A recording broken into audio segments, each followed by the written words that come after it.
Okay. All right, let's go to the title of today's show. What kind of driver are you? Yes. And this is an article, and pretty soon it'll be a video as well too, from Jay Crater, and he was going over the 4 different types of drivers that there are, and saying which driver are you. So if you want to check out the article right now, it is on the Please RideShare Guy do. website, Yeah. and if you want to go check that out, read it out.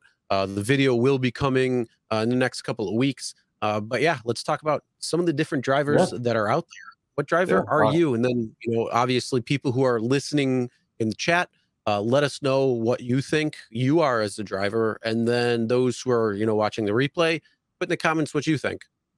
Yeah. I mean, look, man, this is a great article by Jay. Jay, I'm going to hopefully try to have him on. And I see Jeff in here and too, then he wrote another article, and I think I converted Jay. And if you're here, Sunshine Man, Jeff, you are my favorite Formica. Okay, I'm not going to say it. So, but you guys know what that picture is, right? So, you know what those guys are. So, according to Jay, there's 4 types of drivers. And by the way, doesn't mean just because you're one, you cannot transition into the next one or the third one or the fourth one, right? And I know which I have been. Yeah. I know which I have been from. And by the way, Chris, it also depends what kind of promotions you're being offered, right?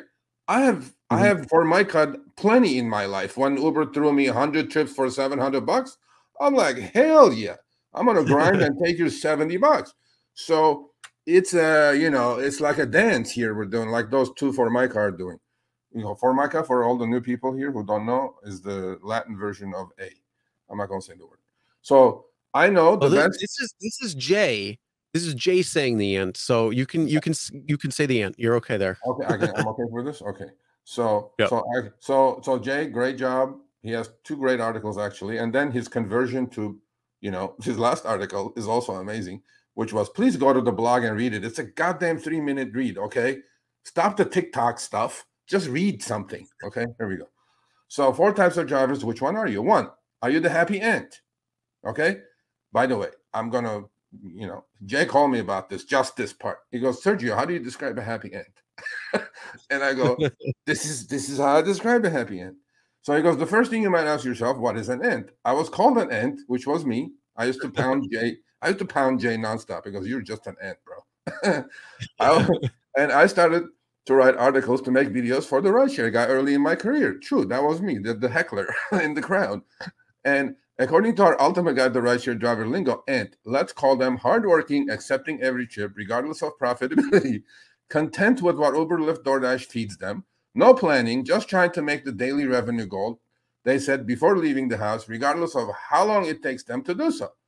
That's what I said. That's what a happy ant is. You accept, in fact, have auto accept on and just finish your day and make your $100 and go home. When I started driving in 2015, that was me. True. I was a happy ant. I loved the job, driving and making money. $2,000 a week was my goal. I had yet to figure out how to use the system to maximize my profits. But I didn't need to, because Uber Lyft paid San Francisco drivers minimum of $500 weekly bonuses based on ride volume. So every morning I got in my car and I drove. There is your happy ant right here. Boom. Okay. Yep. So which one are you? Are you 1? Nobody's going to put 1 here because they're going to get bombarded when they put 1 here. Well, no, here's the thing. If you're happy ant, put 1. Yes. If you're in the chat, or even, after the fact, if you're happy ant, put 1. Yeah. Please put 1. You got 10 seconds. Let's see how many ones there are. I know Jeff was watching. There he is. There you go. There's your. There he is. There's Jeff with the 1. Let's see how many more ones. How many more ones? 1 going once, going twice. Well, either way, Serge, I'll tell you. If they gave me $500 weekly bonuses and, it was a good ride count, I would be happy ant too. Oh, if I was getting paid $1.50 a mile, RideShare Lisa is an ant. No way, RideShare Lisa, you're not an ant. RideShare Lisa. No. Hey, man, wait, guess what? This week, remember that 5 for $50 they gave me a couple of weeks ago? Yeah. It's back again, 5 for $50 or 25 for $150.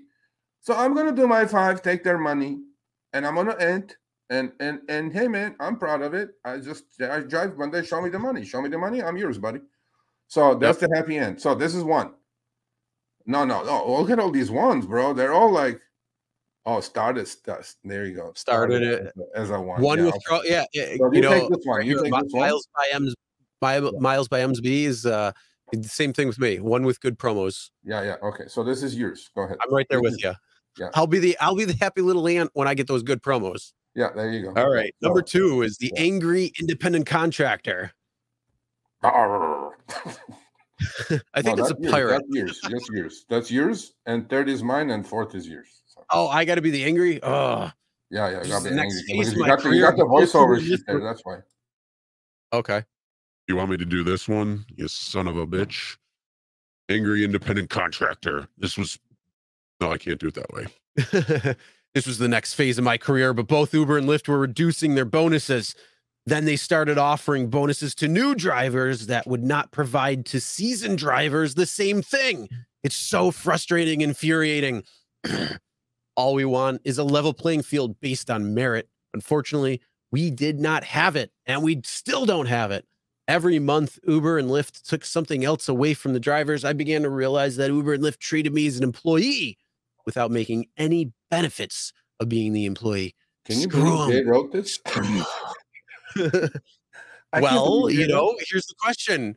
How many people are the angry independent contractor? Yes, I think quite a few are in that. Quite a few, because listen, man, we read this comments on 8,000 comments on a video when my eyes are watering in the middle of the night, and 99% I go, F this, F that, F this. I'm like, man, why is everybody's unhappy in this world? So I am sure a lot of you are this too, pounding that table saying, where is my quest? Yeah. Yep, we've seen that in a couple of people in the chat already. So if you're 2, put 2 in the chat. And again, if you're watching the replay, bro, you got a 2 flying. Okay. Yeah, we're getting a few 2s. Okay, 2s. Okay. Sergio, I think you are a angry independent contractor more at times. I was a 2. I was for sure 2. When Jay was ending, I was a 2, 100%. 100 million %. I couldn't disagree whatsoever with that. Yes, I was a 2. And then I graduated. Okay, so next one. Well, let's move to number 3. Yeah, this is okay. This is what happens when oversaturation hits. You're getting one ping that's reasonable every hour. You're going, how am I going to do this? I need to make $200, whatever. Okay, so this is the self-exiled prisoner. Okay, see these articles, wonderful articles we write for you people. Go to the blog and read this thing. At some level, we're all prisoners of our minds. We carry some self-limiting beliefs which force us to live lives far less generous and magnanimous than possible. In the rideshare space, I came to a place of feeling like a prisoner after 26,000 trips he made. I needed to drive to make money. I got used to the money. Then with all the pay cuts, I had to drive longer and longer to achieve the same financial goals. If I had to drive, I had to use Uber and Lyft. Even though I hated so many other policies and changes, I had no choice. At least that is what I told myself. I had created a prison of my own mind. I had given up, and nothing was getting better. Being angry was no longer working for me. Instead, I felt resigned. This was my lowest point as a driver. As I was hitting this phase, the pandemic struck, and I left rideshare driving. I could not drive, so I had to find something else to do. It is in its unpredictable way, life intervened and put me on a new path. However, I have learned that I can change my life when it's not working. We may feel like prisoners, but we always have options. I think this is great. So this is, you know what? In a rideshare driver's life, you could be a 1, which is an 2, which is an angry independent contractor. Go to a 3. And then you find something else to do, which we always tell you people to do. Multi-app. Use these apps for a plan B. Please, please, please. This is not a full-time gig. Now, there are maybe 10% of rideshare drivers who are full-time who are still grinding, right? And they're the ants or whatever they are.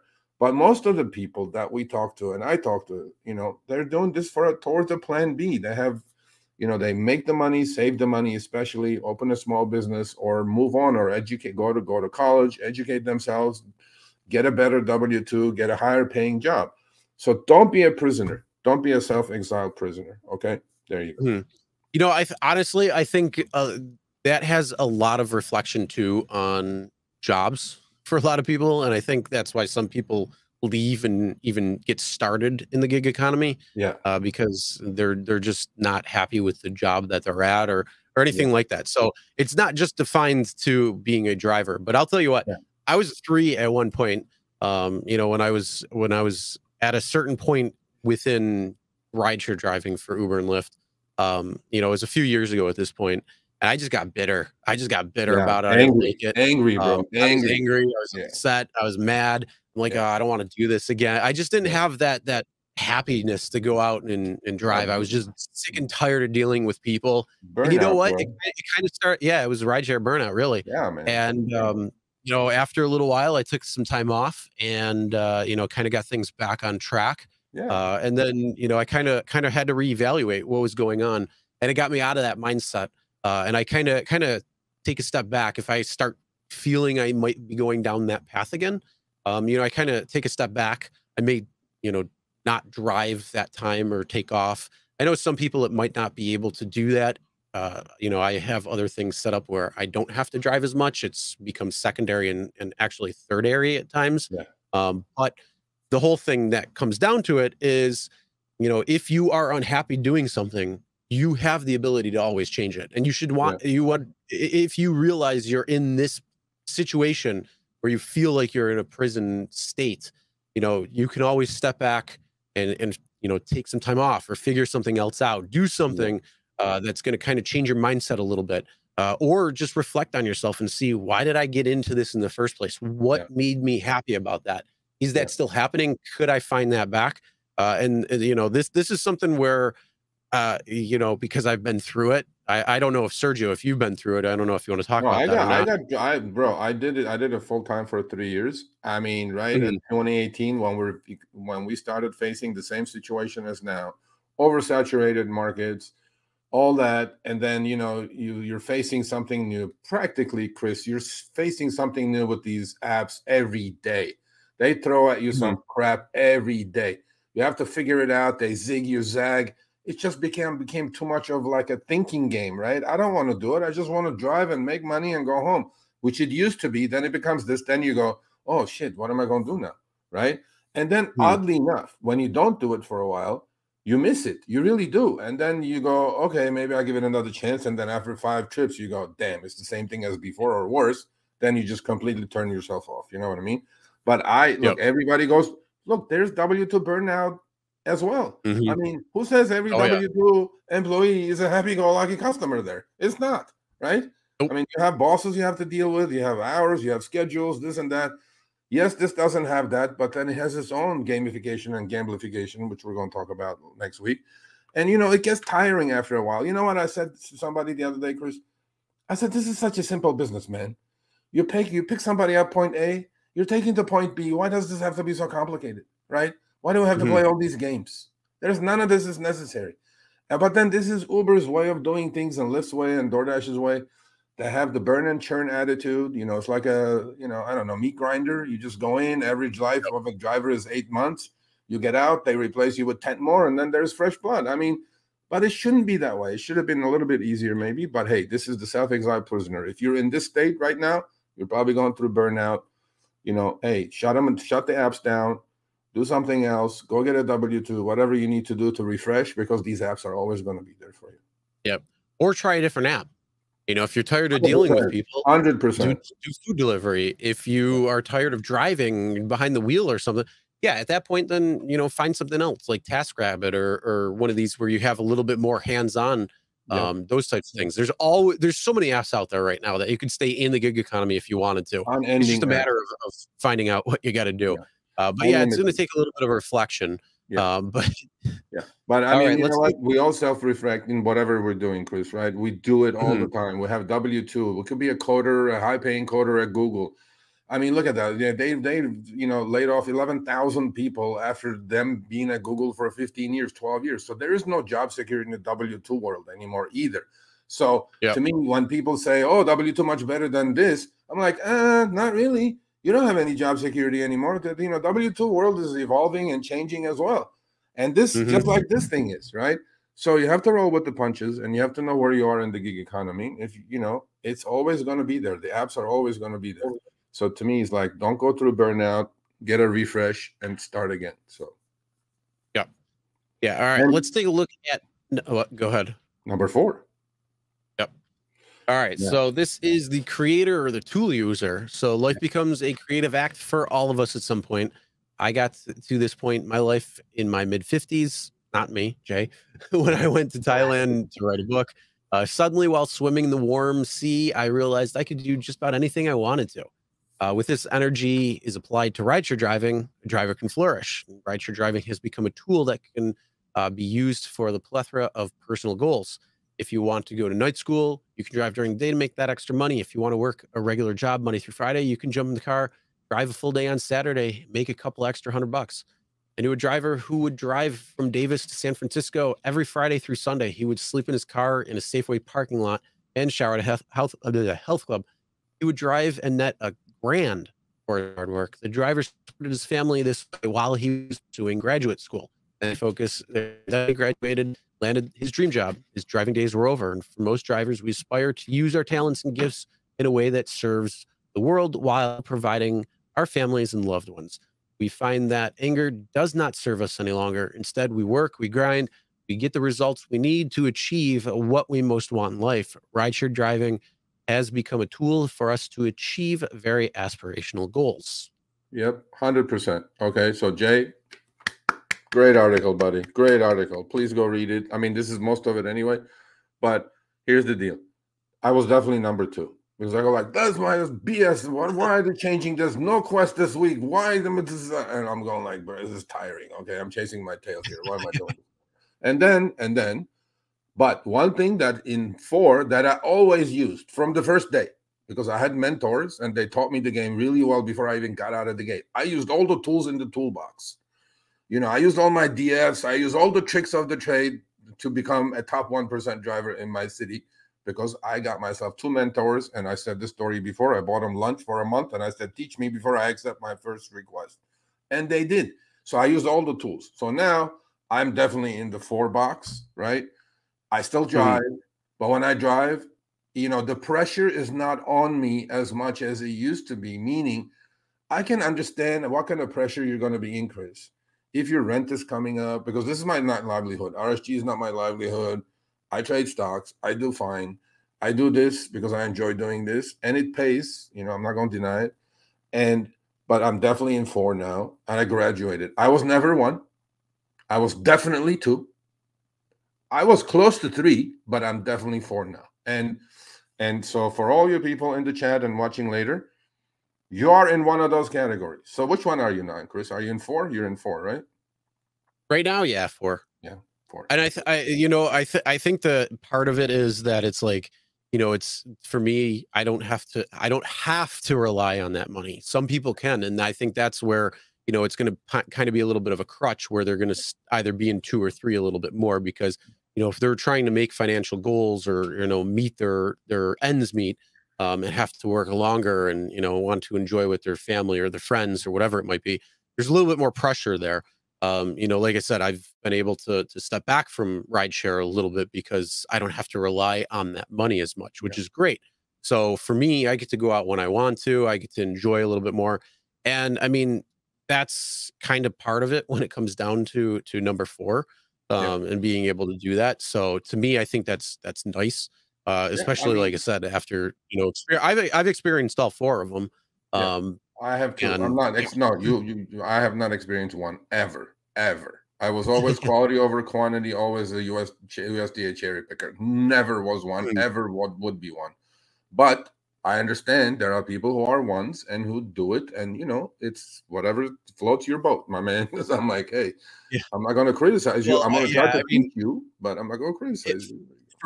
For me, I was number 1 when I first started, because most people are going to be number 1 when they first start, because they don't know what they don't know until they don't know it. So, you know, that's exactly how I was. And once I started learning the tricks and the tools and, you know, everything that kind of went into it to make more informed decisions, you know, at that point, it was actually pretty decent then.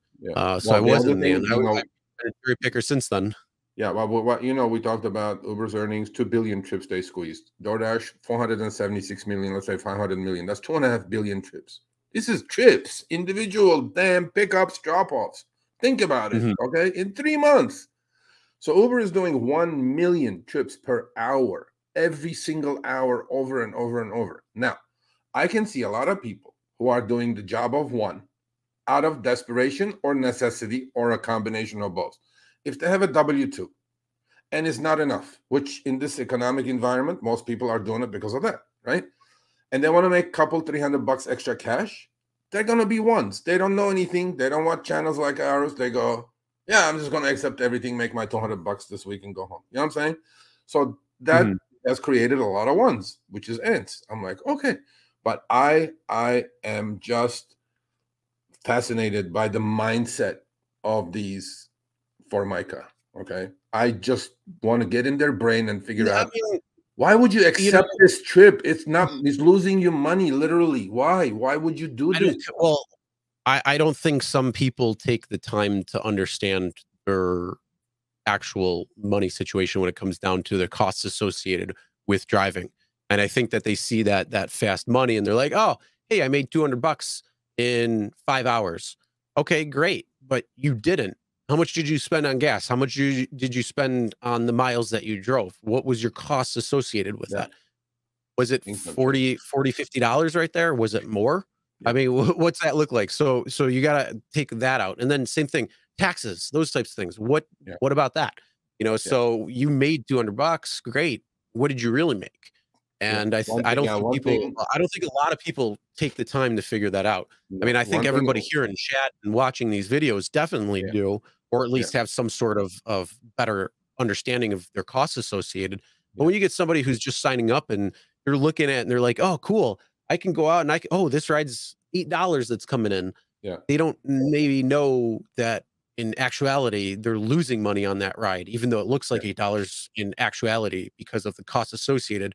They're losing money. And I think that's a lot of it when it comes down to it. A lot of it, that's true. On education of the driver is lacking. You know, education there's different subsets of ants. Yeah. You know, you have your ants that are, you know, extreme part-timers that are going out maybe before or after work for an hour.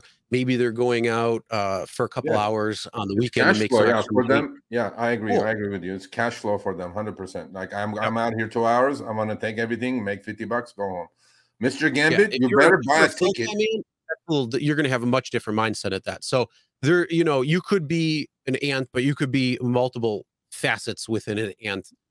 Maybe we'll have to have Jay break that down a little bit more or something. Fascinating article. So Mr. Gambit says, Sergio, you were one, meaning I was an ant. My acceptance rate has never been ever over 50%, but that's okay. He goes, you just did not know it. He goes, the rate was a lot higher back then. You better come to Curbivore, buy your goddamn $5 ticket, and say that to my face. I'm just messing with you. I'll buy you a drink. You know what? He may have a point there because the rates were a lot higher, but I always check. So I don't think I was ever one, but that's okay. I will say, but it took me the education in order to learn. But here's the thing, though, too. You said before you even started driving, you were being trained by somebody. So if you didn't have that training, would you have gone out and become an ant? Probably, yeah. And you know, the other thing is, look, in life you have to diversify. In trading, you have to diversify. In your apps now, you know, look, truth is the market's oversaturated. There's a lot of drivers out. DoorDash is saying it. Uber said there's 5.4 million global drivers. DoorDash has 3 million. Look at this, 8.8 million, 8.4 million. That's a lot of mouths to feed with the same pie.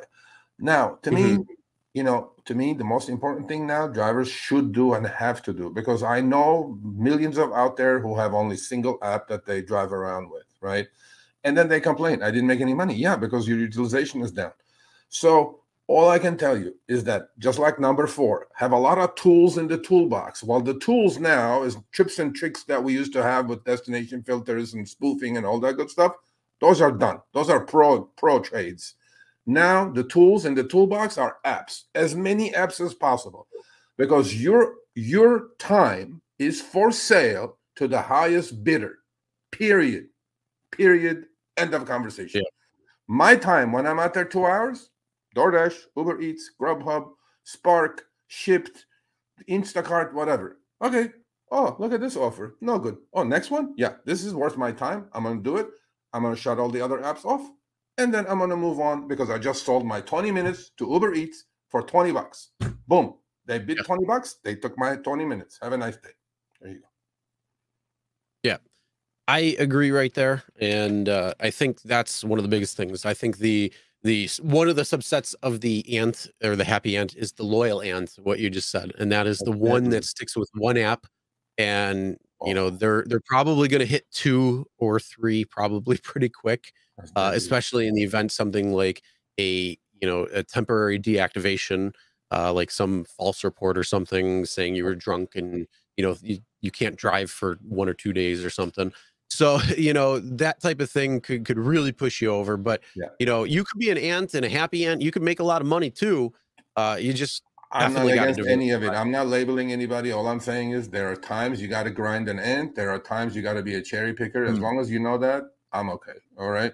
Because in general, cherry picking works. But then depends what they throw at you. The variability, Chris, is huge. From one week, 400 tips for $700. The next week, you go 100 tips for $50. I'm like, hell no, I'm not going to do that. But if you give me the money, I'm going to take it with much appreciation and grind and ant my life out for a whole week. But then I'm going to see the rewards. I'm going to get the sugar. So that's it. That's how it goes. Got a comment right here that says, I just don't know if Lyft is worth it. Although the 160 for 2,900 guarantee is tempting. 100%. You know, go do it. Do it. Do the ride. Do the 160. You'll see. And you can make your decision there. It's like your trial period. That's 18, 20 bucks. That's $18 a ride. Do it. Just do 160 shorties. Set your DF 4 miles apart. Go to a college area. Bang, bang, bang. Lyft will lose $1,500 on that. All right. Thanks for watching. That short little clip was from our live stream, Show Me the Money Club with Sergio and myself. Tuesdays, 6 p.m. Eastern, 3 p.m. Pacific. Make sure you subscribe, turn on all notifications so you'll be notified when we go live, as well as all of our awesome content. Make sure to check out this video right here, which will take you to the entire live stream, or check out this video right there. All right, drive smart, everyone.